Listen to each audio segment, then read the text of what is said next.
Elaine here. I thought I would take you through some of the tools that I've created in preparation for some spec work for this game that I'm currently working on.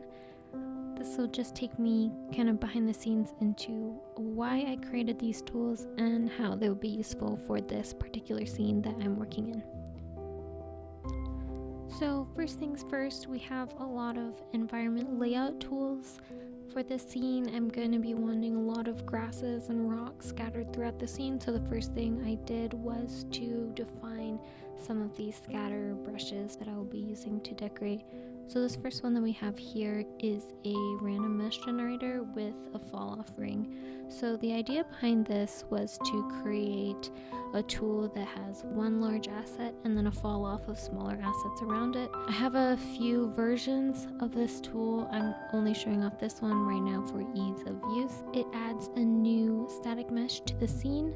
It picks a random large mesh and picks a random rotation.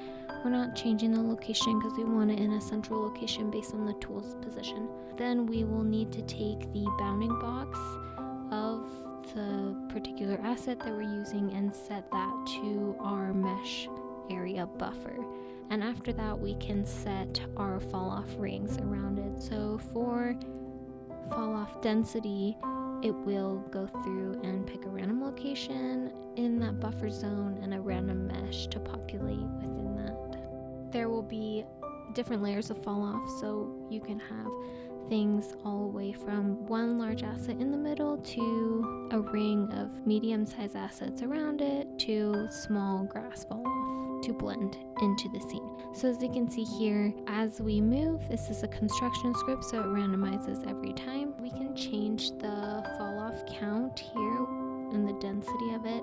We can also go through and change the large meshes and the small meshes, and it will just randomize within the array.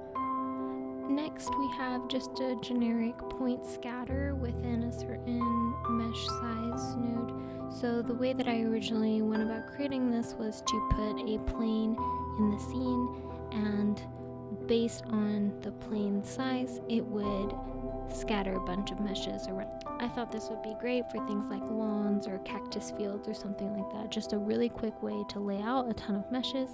This one only does one at a time, but in the future, we can always adjust it. In a similar fashion to the fall off mesh, we can also take this tool and save out points instead of meshes if we want to reference the scattered points in a different way in the future as well.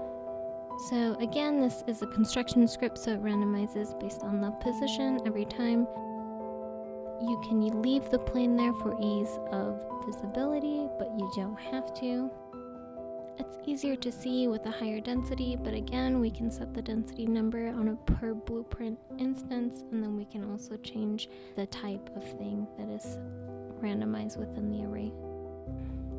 What we're looking at here is one of the layout blueprints, one of the most important ones in this scene since we're creating a 3-tiered scene. The idea is to very quickly make interesting ledge and cliff layouts in Engine so that we don't have to be going back and forth through different modeling software. So we have this spline tool. I'm sure a lot of you guys have heard of spline tools by now. This one is very simple, and this next cliff edge tool gets into a little bit more complexity. So we have a bunch of layered meshes in this in order to kind of blend between this squared off ledge shape and something that looks nice and natural.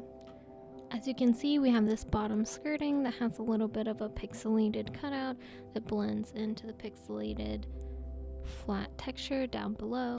And then we also have a border edge on the top and bottom just to give it a bit of weight, and of course the vertical cliff spines in between.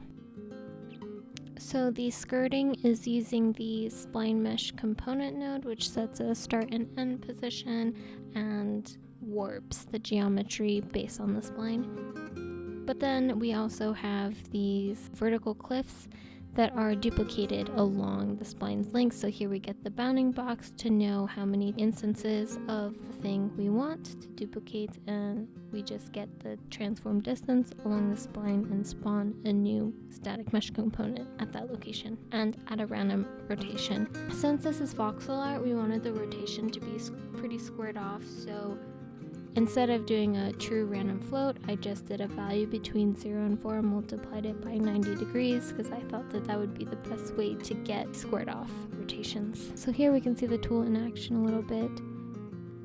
As you can see, it's really quick, really iterative, and we can get a lot of interesting shapes in seconds, especially in a scene like this where you're gonna have procedural chunks. It makes it a lot easier and a lot faster.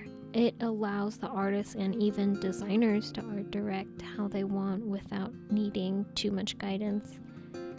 As you can see here, we can even get little plateaus and things with our cliff spline tool. So these are versatile tools that will become even more so as we add more meshes to the scene.